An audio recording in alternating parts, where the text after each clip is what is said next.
decentralization is an instrument to further the objective of privatization. The ultimate decentralization would be decentralized to the individual, which is virtually the market determination. Anyway, it has been criticized as a move to transfer the burden from the government to the local level. Okay, you transfer the responsibilities, education, healthcare, sanitation and so on to the local government, and government abdicates itself from this. So the criticism basically are, one, it's a marketization move. Two, is an attempt to downsize the state and transfer responsibility to the local government. The Kerala, not only responsibilities are transferred, but appropriate funding is also transferred. It's not that we are transferring responsibility and telling you find your resources. You start with saying, okay, here is 35% of the plan fund. Now you determine your priorities in the area of responsibility and spend that. And more than that, the instrument of decentralization is local level planning. That's say whatever the market may be saying, the local planning is a social control over that process. How my school is to be, how my primary health care center is to be, is not purely going to be determined by the market. Is going to be determined by the social vision at the local level. It applies to petty production. So, in a way, it's an attempt for greater social control over a society economy which is becoming more and more market oriented. At a political level, this is an instrument of conscientization.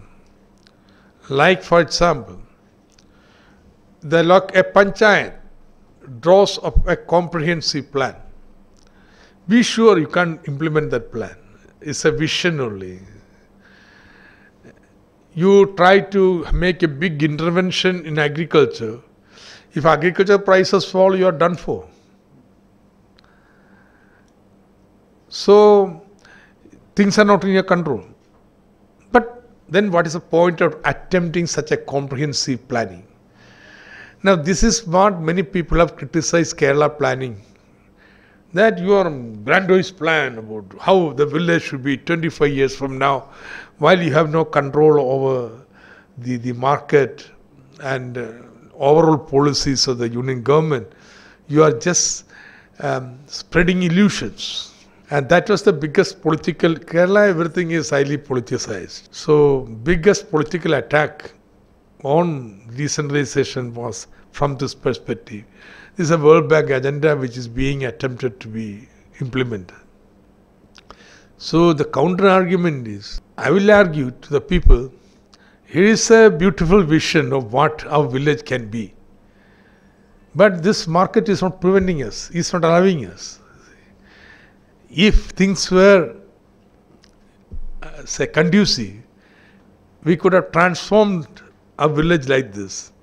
But these structures, this globalization process is preventing us to achieve our vision. And that knowledge, awareness is politics.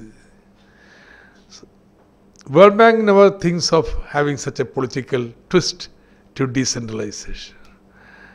More than that, as I told you, is an attempt to have people as active participants and subject of the process.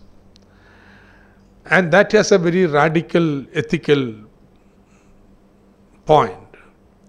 So, let's say, another simple argument. Long before World Bank was born, Gram Swaraj was our national movement slogan. Gram Swaraj was motivated by World Bank. No, it was a slogan of national self-reliance, an instrument of the national movement. Similarly, in the present context, this can be an instrument for furthering the radical movement in the present context. World Bank may have its own objective. See, once again, with respect to the neighborhood group movement, today World Bank puts forward as a panacea for all poverty problems, microfinance, and you read the theory, it becomes as if problem is that people don't get money. It doesn't matter interest. They are willing to borrow at usurious rate from the money lenders. So what matters is they get money. So you pay decent rent, interest. Then there is plenty of money floating around the world. So you get that money, give it to the poor. So eradication of poverty becomes a very profitable enterprise for the surplus capital lying around the world. This is what microfinance of World Bank is.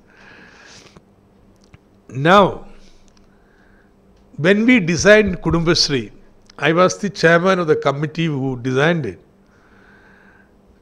We took these criticisms, these positions of the World Bank, and everything of Kudumbashree was we designed to be opposite of that, very deliberately so. I have a paper on this. So we decided rejected self-help group. He said, this self-pitying stuff, and there's nobody to help me, only I may have got, why am I poor? Because I didn't save enough. Now that I've saved micro saving, now I'm going to get out of it. So we call it neighborhood groups, no self-help group.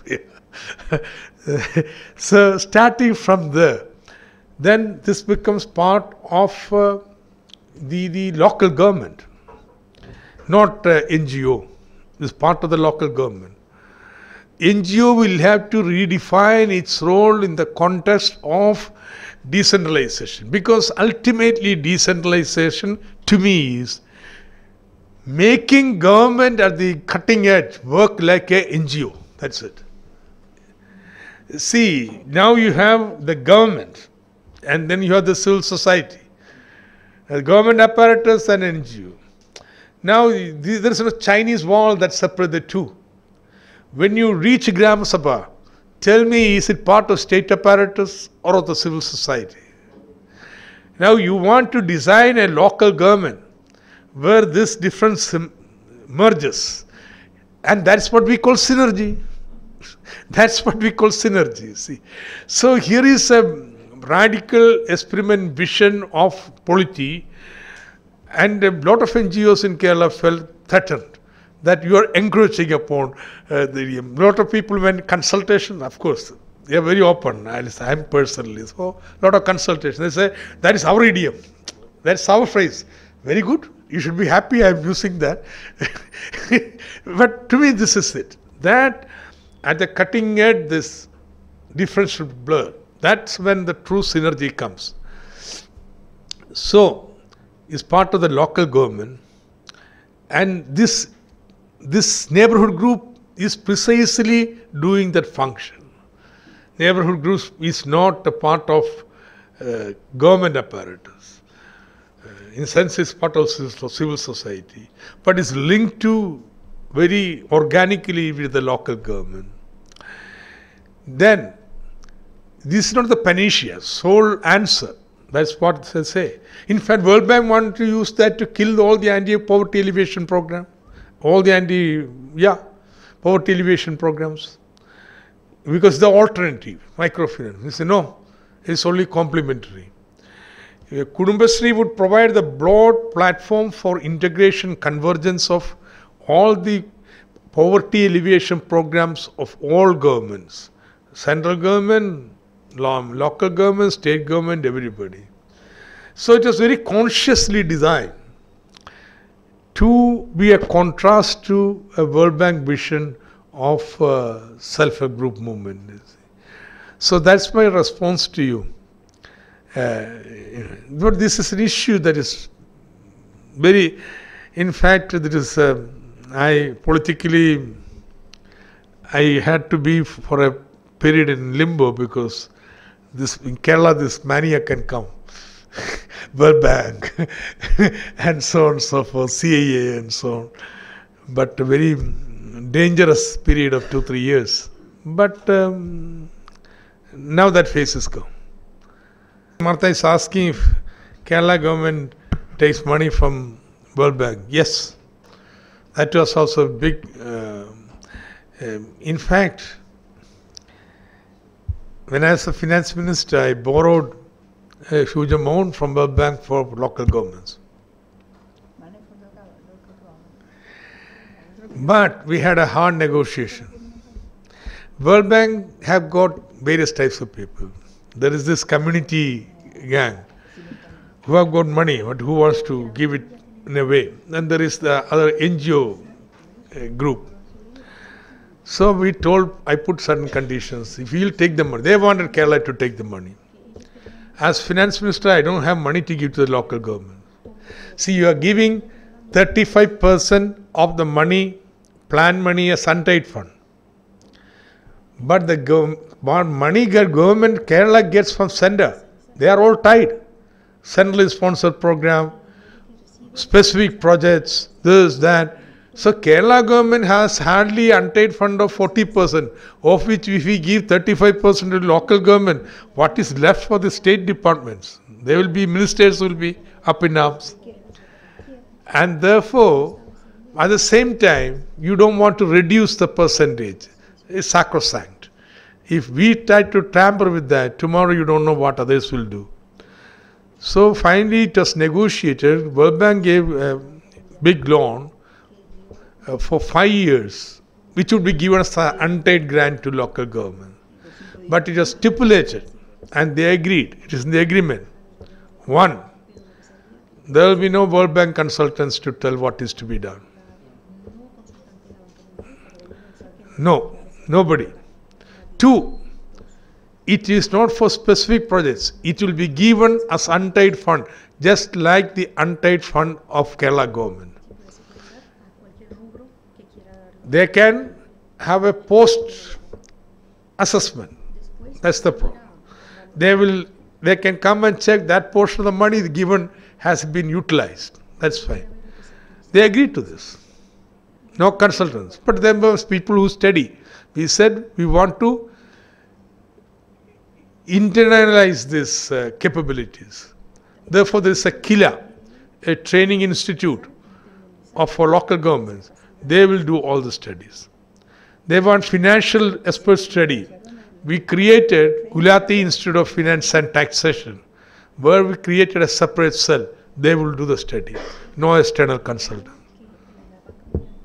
So they agreed to that. Yeah. Next is solid waste management. No, sewage, not solid. It's true, I spoke only about solid waste management because that can be undertaken in a decentralized fashion. See, when we stand for decentralization, we don't mean that everything can be done on a decentralized way. There are some things which will be done in a centralized fashion. So in the sanitation program, you can't have small sewage treatment plants spread around everywhere. It has necessarily, by its nature, the economies of scale, a large plant. In fact, if you want decentralized treatment of the sewage, of latrines, septic latrines would be the answer, you see. But it will contaminate the entire groundwater. In Kerala, that is emerging as the biggest problem, you see. So you need a centralized solution for that. But there are certain participatory aspects to it. One, Why are the canals so dirty? People use it as a dumping area. Everybody throws everything into the dumping. In Alleppey, it's called Venice of the East because it's crisscrossed with canals. It was a artificially made port, and connectivity to the port was through canals. But now nobody uses the canals, and canals are used for dumping the waste for about half a century. So whole canal is dirty. And now we can clean up the canal. I want to bring in salt water from the sea and periodically to see that canals are clean. But then people will have to stop using it as a dumping place. This is also involves a popular behavioral change. So I would say, very important question you raised. Sanitation has got many components. One, solid waste management. Other is sewage, wastewater management. Third is certain specialized issues like napkins, biomedical waste and so on.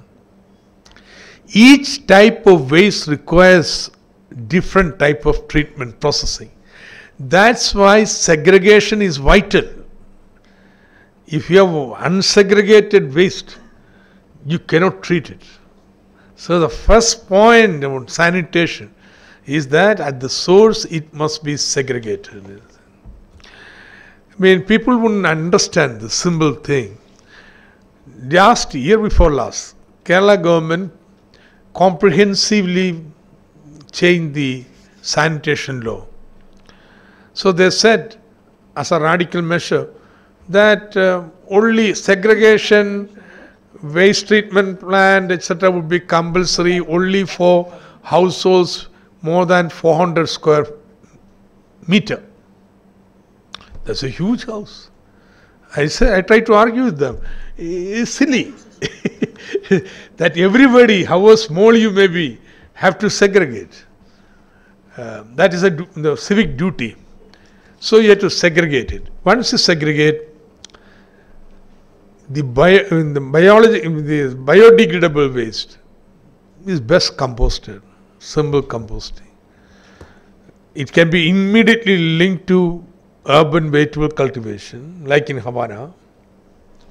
So Havana is our model, urban agriculture.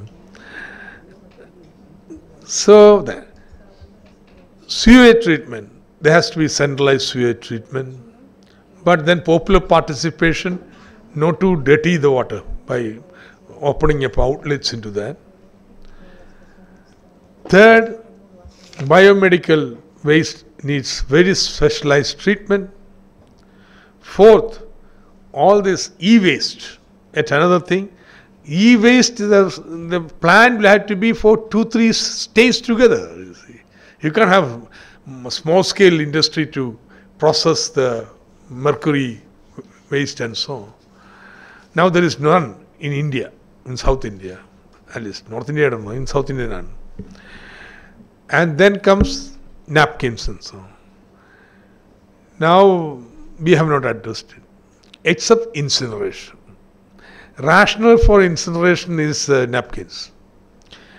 You have got small-scale plants in, not plants, machines installed, vending machines in the colleges and so on. But in the current thinking, in the municipality and so on, these diapers, napkins, all are fit for incineration. That's the only case where incineration is accepted. Not be the best, but our thinking has not progressed beyond that. Next is vegetables, preservation and so on.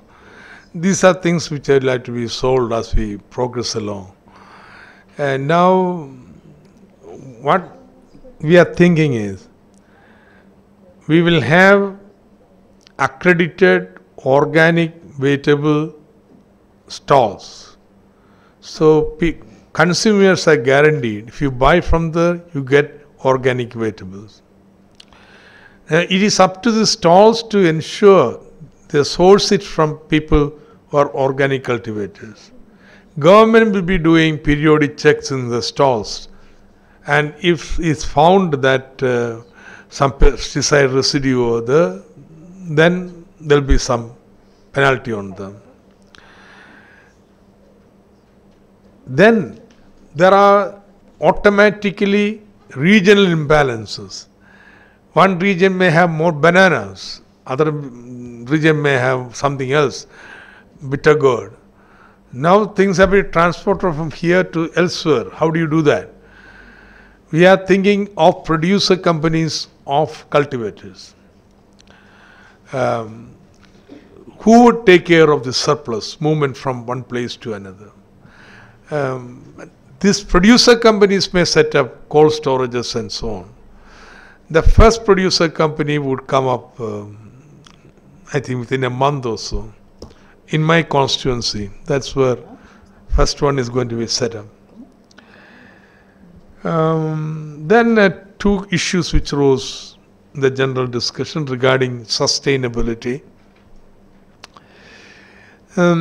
Why is the participation, say in Gram Sabha, sustained? Concretely, one, they find the deliberations shallow. See, ward has got 1,000 citizens minimum, sometimes 1,500. They come for, they don't come. If they come, you will need a football ground. You can have a meeting. Since they don't come, you can have it in a hall. But they come in different times. So by the time majority comes, first ones who come would have started moving out. And then everybody can speak. There's no time for that. We try to adjust many ways. In fact, we innovated what is called group meetings. Ward Sabha starts, they will have separate groups, each one dealing with one topic. If you like agriculture, you go there and talk. If you have industry, you go here and talk. But it's very difficult structuring. So people lose interest. And only people who come, finally, educated people withdraw first. Then only people who would be beneficiaries, direct beneficiaries of the program, individual beneficiaries. Because all the beneficiary lists have to be approved by Gram Sabha. Is finalized there. So only they would come. So the physical presence is required. This is the reason. Because deliberation has become very shallow. After some time you get cheated, you know. People are taking, I come there, spend my time, but I'm taken for granted. So antidote to is that you have subsets, as I told you. But that's only with Gram Sabha. Participation is there in everywhere. So most important principle would be to have a large number of micro-organizations, like monitoring committees. You can have implementation committees. You can have a micro-project planning committee. In fact, you create as many fora as possible for people of different capabilities to get involved in it. I am not interested in coming there, sitting on paper and prioritizing my interest. I am a technical person. So my role would be in the task force where I can sit and drop the project. My capability is respected there.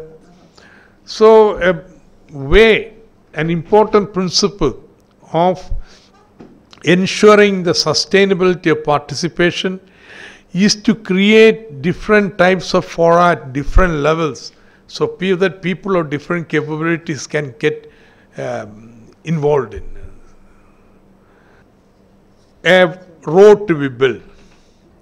What is the process in the state government? PWD makes a proposal. It has to have administrative sanction, a point of corruption.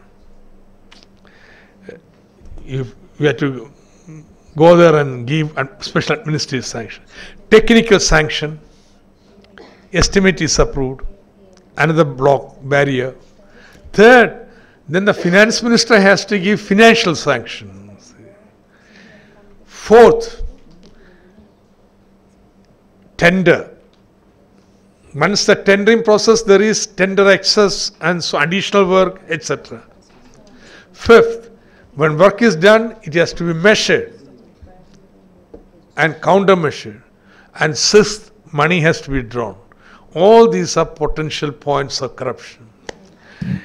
Now, once the process is decentralized, a road to be built, administrative sanction is given the moment the project is approved, and there is a transparent procedure for drawing up the project or preparing the technical sanction also. There is a committee to give that. So all possibilities of corruption in the first three stages are eradicated. Of sanctioning, technical as well as administrative, financial sanction, these are removed. Okay, that much corruption is eliminated. Then comes the thing, you are tendering it. Can there be corruption in the tender procedure? Now, there is always possibility. But if you are insisting just to be tendered, a transparent process, the lowest bidder get it. You have a rule saying in no case can you have a tender excess. Or you can have additional work. It can be made. You can eliminate it. You ensure there is social audit. That should say there should be a board put up at the road head saying this is the work. This many in the V part, tar has to be used. This many long metal heaps have to be there. Everything is put up. Everybody walking along can count. Is there enough metal there lying? Is tar being used? So it has to be exhibited on the board. So there are these possibilities of eliminating corruption. But the challenge is it done like that? The social audit is not being undertaken now, only very rarely. So now corruption can come in measurement, check measurement and payment of money. So it is ended. Still drawing up a project, that stage corruption is not there. But second stage corruption has come. But even then the corruption will be much less because people see this place, this is a road going to be built. They will be walking up and down. They know at least from hearsay what are to be done and so on. So possibility of corruption is less. But corruption, earlier during the people's plan stage, there was no corruption. Now it is coming in again. That's what I said. Or there can be corruption in purchase. But the moment you ensure this transparency and social audit, it can definitely be reduced. See, Aruna Roy and team, they did a big survey of NREG program throughout India. So they came to Kerala and she met me. She told me corruption was virtually non-existent. Reason was simply this: no contractors whatsoever. Kudumbasri, women's self-help group, 90% of the workers are women. So they prepared the self-help projects with officials. All mates were selected by Kudumbasri. Members were actually the workers. So there's a kind of self-policing system. And money is paid into the account. You cannot fudge the accounts, ledger, the muster rolls and so on, because these groups of women are involved. After you do that, there will be some discussion in some group or other. So she told me this was the best. In rest of India, a lot of fudging is going on.